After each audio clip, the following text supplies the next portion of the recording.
This is a Dormobile Renaissance. It's actually based on the Peugeot Boxer long wheelbase vehicle. It's got a 2.2 HDI engine and it can be driven on a C1 license because it's a 3.5 ton. It's an interesting machine, this. It'll seat 4 when you're underway, it'll sleep 4 overnight, and it's a nice looking bit of kit. So I'm going to take a wander around this one and give you guys the full tour.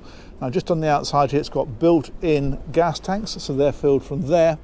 You've also got the drains on here, that's for the fresh water and the wastewater. There is cassette for the toilet is in that one, and then you've got the water filler just next to it. Now this one's also got the bike rack on it, it's a nice extra. Reversing camera up the top, and the other thing we've got on the outside of this is the awning. That's across here, as you can see. But as ever with these, it's the inside that is the most interesting, so we'll take a wander in and I'll show you what this is all about. So that slides open like so. There's a little button here to power out the step, and then we'll head on in, and I think we'll start at the front and work our way back. So it's the usual Peugeot cab. It's the 6-speed manual gearbox, and this one, as I mentioned, I think is the 2.2 HDI engine. You've got the seats here at the front that swivel around, as you can see, very helpful. Makes this a really nice little dining area or whatever else you want to use it for up here at the front. That one up there is the screen for the reversing camera. And if we come on back round, one thing I really like about this is the high gloss interior. You don't see this very often in motorhomes, but that's rather classy. This is all, if you push the button the right way, storage. There we go. So you just press in like that to open them. Now it's got seat belts on these seats here, so that obviously 4 people can travel in this, but 4 people can sleep in it as well, and I'll explain that when we get a bit further back. Now something you don't often see in motorhomes is a decent length of workspace for the kitchen, but look at this, it's absolutely massive. Really nice size, and in fact, would you believe, you can extend it even further if you want to. So that extends back down there. Just while we're in this area, we've got the control system up here as well, so this is giving us switch for the water pump, lighting, batteries. You can also check temperature, battery levels, all that kind of things, all monitored from that little fella up there. If we come on back then, there is a microwave in here that works when you're plugged into the 240 volt power. This is drawers here and down here, all the way along. And we've also got, it's a really nice little kitchen area actually, or galley, call it what you will, because there's a load more storage down underneath there. And then here we've got sink and a 3-burner hob. That's gas, obviously runs off that LPG tank that we spoke about.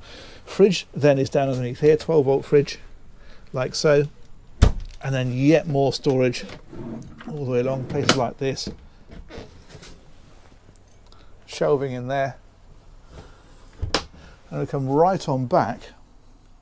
And then this is like another lounge area. It's nice because with the doors open, of course, this connects straight to the outside.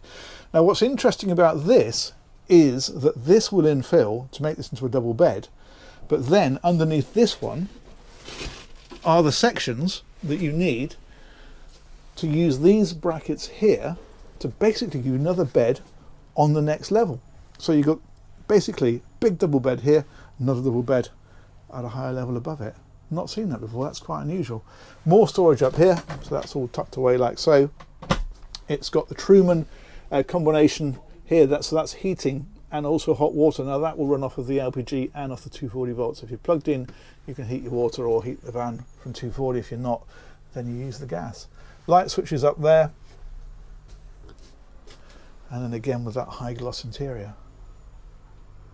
All of these windows have got blinds, so these come up like so. So you've got night blinds that way, and you've got bug screens that way. Of course, they all open, as you can see, so you get plenty of ventilation in here. Same up above, these open, and also, again, he says, oh, there we are, pulled across with bug screens or night screens. You've got carbon monoxide alarm, smoke alarm in here as well. And then lighting along places like this and through the vehicle. And then finally on this side, what we have, well, I'll show you this first of all, because there's a rather decent hanging locker in here. and drawers underneath. But also on this side, so what we've got here is the shower, which clips in up there when you want to use it, and that one, toilet is underneath. You might think, well, that's a bit in the way, but that actually, if we fold that around there, folds up out the way like that. So that's making rather good use of that space. In fact, when that's folded up, that makes a really decent sized shower area. And again, you've got ventilation in there as well. That's good size. That's excellent. And that, I think, is about the size of that. It's an interesting one, isn't it? More storage up above the cab. But yeah, for 4 people, that works well. Okay, let's come right out. And I will say massive thanks to Dolphin Motorhomes, they organised this tour. Huge thanks to you guys as ever for watching. Let me know what you think of this one in the comments. And we'll catch you on another one of these real soon. Take care. Bye-bye.